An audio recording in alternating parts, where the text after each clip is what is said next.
Saludos, soy Francisco Javier Lladó, arquitecto técnico de la Asociación de Constructores, y vamos a continuar con las píldoras sobre sostenibilidad. Y en este caso vamos a hablar sobre la economía circular aplicada al sector de la construcción. El cambio climático, la pérdida de biodiversidad y el agotamiento de los recursos naturales están provocando una crisis global sin precedentes, dando incluso que hablar a que algunos científicos consideren como que estamos en una nueva era geológica. En estos tiempos, pues no nos queda más remedio que hacer un tránsito desde la economía lineal a la economía circular. Como podemos ver en estos gráficos, la economía lineal, que es la mayoritaria actualmente, pasa en cuanto a explotar recursos y materias primas, transformarlas en la industria, en nuestro caso aplicarlo en construcción, y cuando acaba la vida útil se lleva a vertedero. El usar y tirar prácticamente. Y tenemos que cambiar de mentalidad pasando a la economía circular, en la cual se dé más importancia a la conservación y el menor consumo de recursos naturales y el menor uso y abuso del vertedero, sino que hay que intentar reutilizar, aprovechar y darle una mayor vida útil a todo lo que fabricamos. Los principios básicos de la economía circular son los siguientes, ¿no? Hay que evitar la generación de residuos y contaminación desde el diseño. En nuestro caso también aplicado en construcción desde los proyectos. Para lograrlo es preciso reducir la cantidad de materias primas, agua y energía necesaria para satisfacer las necesidades requeridas en cada momento, priorizando el uso de energía y materias primas renovables y secundarias. También tenemos que mantener productos y materiales en uso el máximo tiempo posible. Hay que volver a la mentalidad anterior, que las cosas tienen que durar. Es necesaria una gestión eficaz de los recursos que se utilizan. Hay que mantener estos recursos el máximo tiempo posible en uso y recircularlos en la cadena de valor el mayor número de veces posible, mediante reutilización y reciclaje. La valorización energética, que sería la incineración para crear energía, debe ser siempre la última opción, y el vertedero no tendría ni que estar considerado en el marco teórico de la economía circular. Y por último, tenemos que regenerar el capital natural. Este principio es imprescindible para garantizar el abastecimiento de bienes y servicios naturales de los cuales depende la supervivencia y bienestar humano, sobre todo pensando en las próximas generaciones, ¿no? Por tanto, como conclusión, tenemos que la economía circular es regenerativa y se inspira en ciclos naturales, donde todo lo que nace y crece vuelve al punto de origen, a la tierra, y vuelve a nacer. En la naturaleza no existen desperdicios. Todos los elementos cumplen una función y son reutilizados y transformados para ser aprovechados en distintas etapas. Por tanto, la economía circular está directamente relacionada con el desarrollo sostenible, dado que redefine el modelo de crecimiento buscando beneficios ambientales, sociales y económicos. Como podemos ver en el gráfico, arrancamos con las materias primas, un diseño, una producción, pero también un reacondicionamiento en cuanto al uso y el aprovechar cuando acaba la vida útil, el volverlo a meter en la cadena productiva, una distribución, un consumo, un uso responsable, una reutilización, una reparación. Tenemos que volver al derecho a reparar, una recogida, un reciclaje y vuelva a empezar, intentando generar el mínimo volumen posible de residuo. Cabe recordar que algunos de estos principios de la economía circular ya fueron utilizados por nuestras sociedades en momentos de su historia. En eras preindustriales, las prácticas de reutilización y reciclaje eran comunes. También es verdad que más por falta de recursos como materias primas, mano de obra, maquinaria, combustible, logística, que por conciencia medioambiental. Pero si hemos sido capaces de hacer estas prácticas, tenemos que volver a ellas, ¿no? Ejemplos: materias primas utilizadas en la construcción, como sillares de piedra, se reutilizaron incluso de unas civilizaciones a otras. Las cimentaciones romanas sirvieron de base a templos visigodos, después a mezquitas y posteriormente a los templos románicos. Sin ir tan lejos, hace unos años nuestros abuelos en las obras no generaban residuos porque de que todo llegaba a granel y la escasez de productos, no sobraba nada, todo se utilizaba en obra. Aquí tenemos la ley de las 9 Rs, que son las estrategias por las cuales pues, podemos obtener una mayor circularidad y una mayor innovación en el diseño de productos. Cada estrategia lleva asociadas 3 acciones y son las que siguen. Como se puede observar, cuanto más abajo está más cerca de la economía lineal y cuanto más arriba de la economía circular, ¿no? La primera estrategia, que es el uso y fabricación de productos más inteligentes, tenemos una R0, que sería el rechazar. Tenemos que empezar a hacer que los productos redundantes sean abandonados, porque su función se pueda cumplir con otro radicalmente diferente. Un ejemplo sería, por ejemplo, la sustitución de facturas en papel por facturas digitales. El papel es redundante, es un residuo, materia prima cuesta, pasamos a la factura digital que no consume recursos. Tenemos que repensar, es hacer un uso más intensivo de los productos, compartiéndolos, poniendo en el mercado productos multifuncionales, en plataformas, reducir. Hay que aumentar la eficiencia en la fabricación e intentar usar menos productos naturales y cogiendo mano a subproductos provenientes de materias primas secundarias. La siguiente estrategia consiste en la prolongación de la vida útil del producto y sus componentes. Tenemos que reutilizar. Un producto se vuelve a usar con el mismo fin, cumpliendo su función original, el reparar. Hay que volver a la cultura de la reparación. Se repara un producto, sigue en funcionamiento. Reacondicionar, parecido al reparar, pero es restaurar un producto antiguo y ponerlo en servicio.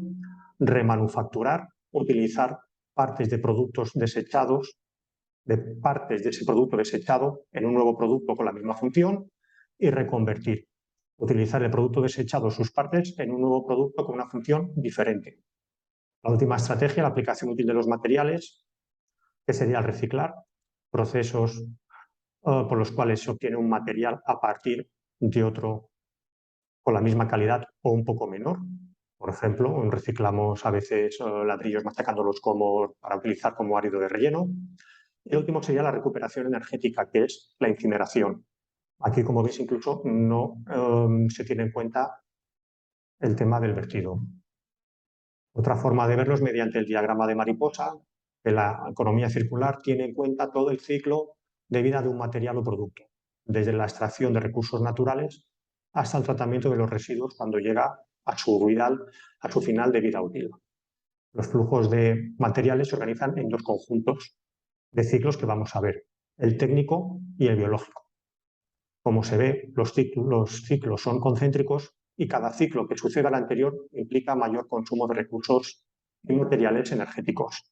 Por lo que se puede ver, el reciclaje a la derecha está en la parte más fuera, mientras que el reutilizar, mantener, compartir está en la parte interior del gráfico.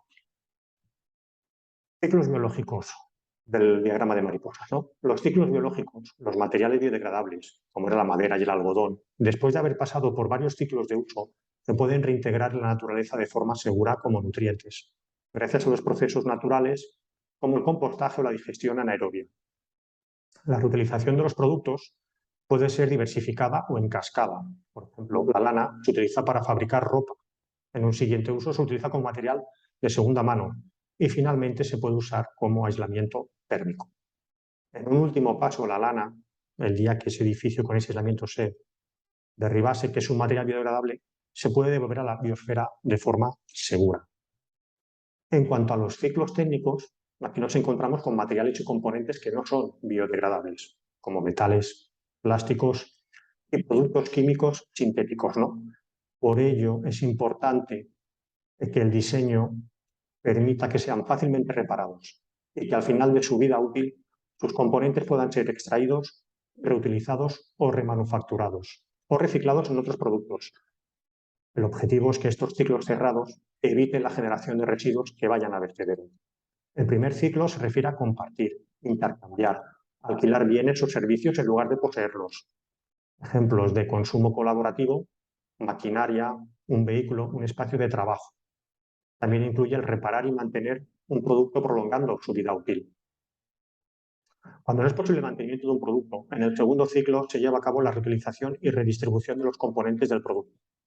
Por ejemplo, las piezas de un vehículo que han llegado al fin de su vida útil se puede utilizar para reparar otro que esté en uso, incluso para otro uso. Es lo que hemos visto con las Rs. En el tercer ciclo, la remanufactura y reutilización, el productor del producto fabrica un nuevo producto utilizando partes de un producto dañado que tenía la misma función. En el caso de edificios, sería la rehabilitación o renovación. El cuarto ciclo es el reciclaje. Por tanto, todo nos lleva a las estrategias para lograr la circularidad en el entorno construido. El primer principio de la economía circular propone reducir residuos y contaminación desde el diseño. El diseño para la deconstrucción y la adaptabilidad de los edificios es clave para lograr edificios circulares. Lo veremos un poco más adelante. Significa diseñar edificios flexibles y adaptables, elegir materiales y sistemas constructivos adecuados, teniendo en cuenta cómo se producen, acondicionan, ensamblan, modifican, manipulan al final de los ciclos de uso y se mantienen. Por tanto, será muy importante que el proyectista sea consciente de estas necesidades. Un aspecto esencial para reducir la contaminación es lograr edificios de alta eficiencia energética. Por tanto, la elección de materiales es vital para conseguir la economía circular. Por tanto, esos materiales no deberán emitir sustancias ni gases tóxicos en ninguna de sus etapas de ciclo de vida. No se deben generar residuos excesivos o peligrosos durante su producción o al final de su vida útil. No deberían requerir labores de mantenimiento costosas, ni ser potenciales focos de plagas. Deberán ser de calidad, durables, con ciclos de vida largos, tener potencial de reutilización y reciclaje para que puedan mantenerse en los muchos ciclos de vida dentro de la cadena de valor e integrar material reciclado en su composición siempre que sea posible y cuando ello no demande una gran cantidad de energía en su procesamiento. Deberán ser naturales, preferentemente obtenidos a partir de recursos renovables. Los materiales orgánicos como la madera, el corcho o el bambú deben provenir de cultivos sostenibles certificados. Ser de origen local, los famosos productos de kilómetro cero, que se extraigan y produzcan cerca del lugar de construcción, reduciendo el consumo de energía y las emisiones.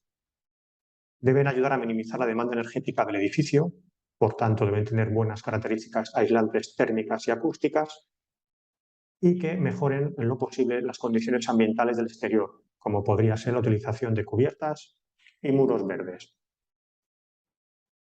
¿Cómo se conseguirá esto? Pues diseñando los proyectos, los edificios, las edificaciones, las infraestructuras, diseñándolas para la deconstrucción y la adaptabilidad. El diseño para la deconstrucción es un concepto inspirado en el diseño industrial. Se fundamenta en poder diseñar productos duraderos, pero fácilmente desmontables, donde sus componentes individuales se pueden añadir y extraer sin dañar al resto, como en un mecánico. El diseño para deconstrucción es aplicable a todo tipo de productos, con independencia de su escala y complejidad, desde elementos electrónicos, mobiliario o edificios e infraestructuras. Tiene en cuenta todo su ciclo de vida.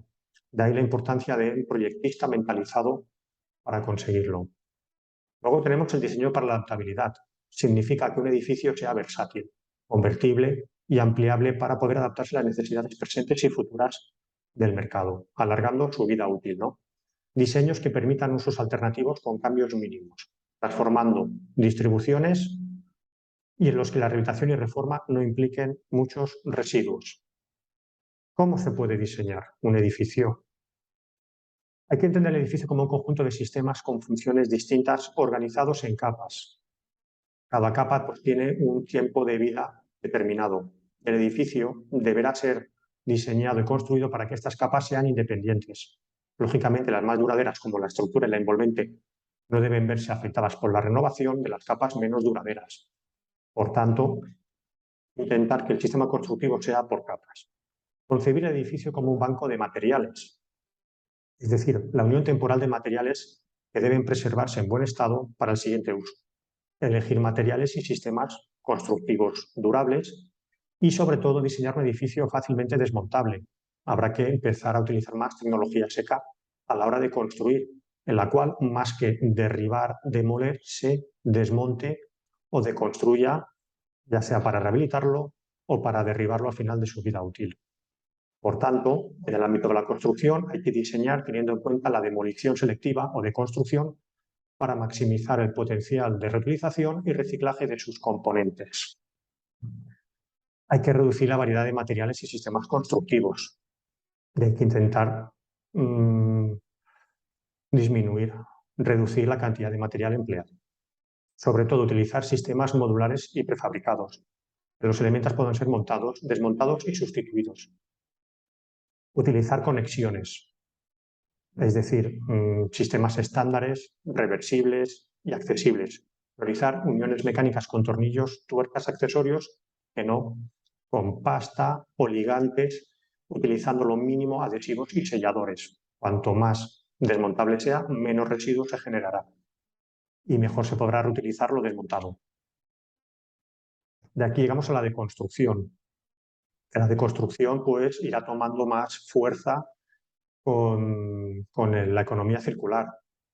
En la deconstrucción lo que se pretende, la etapa final de vida de una construcción, es desmantelar, o sea, el derribar versus desmantelar, desmontar e intentar recuperar la mayor cantidad de materia prima posible. En una economía circular, como hemos visto, estas materias primas deben retornar a las fases, al ciclo. La demolición selectiva de construcción y recogida separada de los residuos es esencial para el retorno de los materiales a la cadena de valor mediante su reutilización, reciclaje o, como último recurso, la valorización energética. Para obtener el máximo rendimiento de los materiales de una demolición, la extracción debe ser coordinada y cuidadosa. Es muy importante la clasificación y gestión de los materiales, que tienen unos protocolos y planes específicos para cada caso. De ahí la importancia de los estudios y planes de gestión de residuos y de proyectos de demolición que contemplen esta deconstrucción. Uno de los aspectos también más importantes es separar los residuos peligrosos de los no peligrosos. Gracias a la economía circular se nos van a abrir nuevos modelos de negocio en el sector de la construcción. Modelos de negocios que tenemos desde suministros circulares, recuperación de recursos, prolongación de vida útil de productos, uso compartido en plataformas y productos como servicios, que vamos ahora a ver uno por uno. Cadena de suministro circular en lo que se refiere a la recuperación y el reciclaje. La empresa puede producir recursos circulares para sí misma, es decir, los productos se producen total o parcialmente a partir de materiales de entrada reciclables. Esto ya lo hacemos con muchas empresas. Cuando instalamos la envolvente se hacen regatas, los residuos de las regatas se emplean para rellenos y demás. Las empresas, en estos casos, desarrollan y producen un producto o un recurso circular para venderlo a otros como material de entrada para su producción o a sí mismos. Un ejemplo sería la empresa Maersk, que utiliza el acero de sus barcos retirados para construir nuevos barcos. Recuperación y reciclaje. Recuperación de los residuos. Este modelo se basa en la obtención de recursos a partir de residuos mediante su valorización.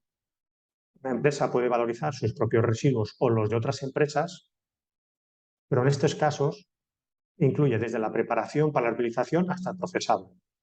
La empresa Gamble Mursten compra ladrillos de obras de demolición, los clasifica y los limpia para reintroducirlos en el mercado. La limpieza se efectúa con sistemas patentados, sin uso de productos químicos. Una vez limpios, los ladrillos se someten a un control de calidad. ¿Verdad que la barrera de este tipo de materiales es la ausencia de marcado CE? Pero esta empresa ha sido la primera en Europa en obtener una evaluación técnica europea para poder obtener el marcado de sus ladrillos y así estos ladrillos procedentes de demolición darles más vida útil y evitar que lleguen a vertederos. Extensión de la vida útil del producto. Este modelo se basa en la ampliación de la vida útil de productos, componentes, incluso edificios, mediante su reparación, actualización y reventa, con el objetivo de mantener o ampliar su valor económico el mayor tiempo posible. En este caso es fundamental el diseño para el desmontaje y la adaptabilidad, prolongando así la vida útil. La restauración y rehabilitación de edificios se incluye en este modelo. Un ejemplo es la ampliación de un ayuntamiento en Holanda, en el cual el 90% de los materiales y componentes que lo conforman pueden ser desmontados, reutilizados o reciclados. Contratos incluyen acuerdos con organismos para recuperar el vidrio y el aluminio para su reciclaje.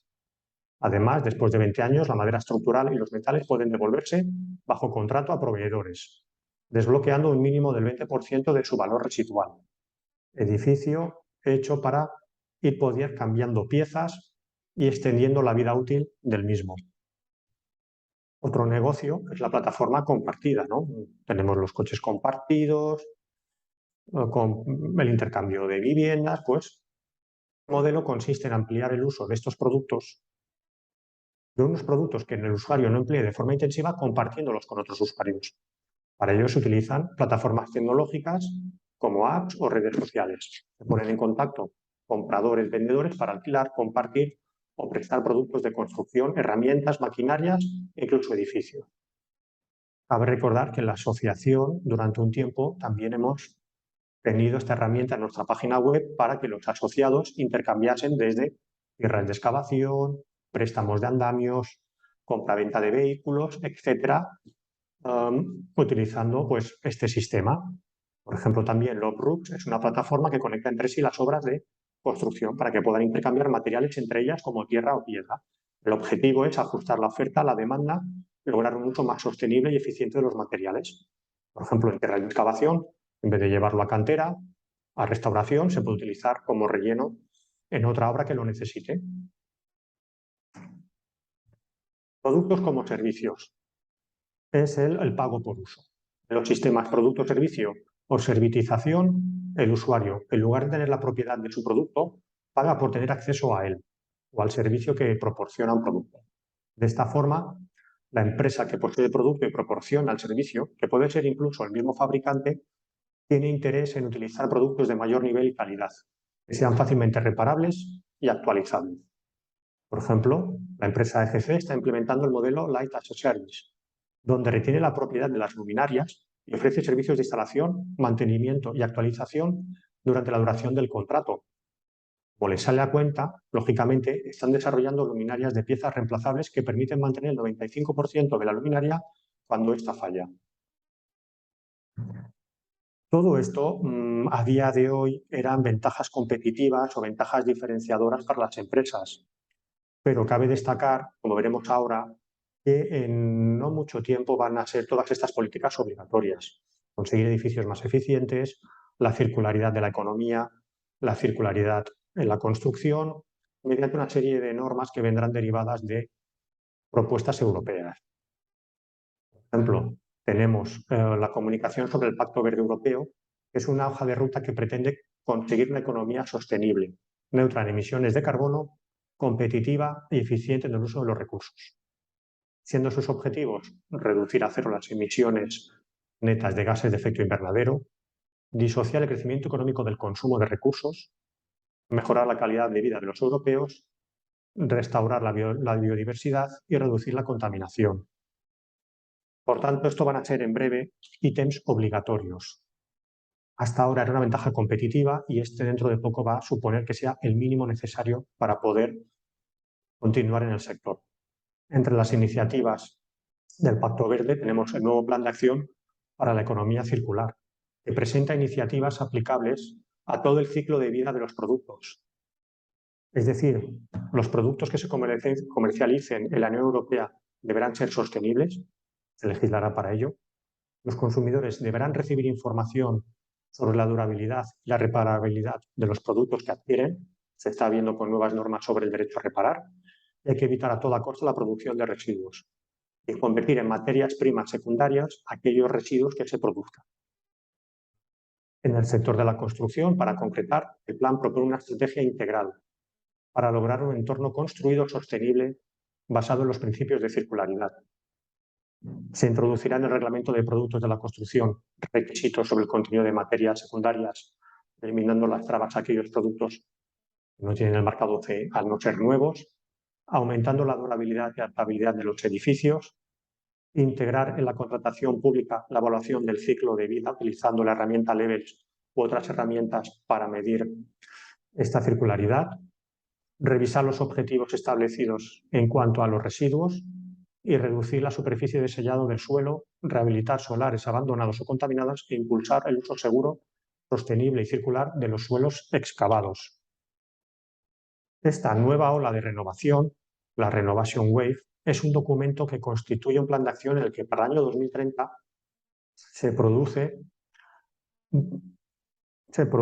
pretende duplicar la tasa anual de renovación energética del entorno construido, fomentar las renovaciones energéticas en profundidad a la vez que edificios más sanos, más ecológicos, accesibles y resilientes, ¿no? Los objetivos son la lucha contra la pobreza energética, la renovación de edificios públicos y sobre todo la descarbonización de los sistemas de calefacción y refrigeración. Por tanto, como hemos comentado, esto va a ser obligatorio. La Unión Europea va a revisar y actualizar las normas.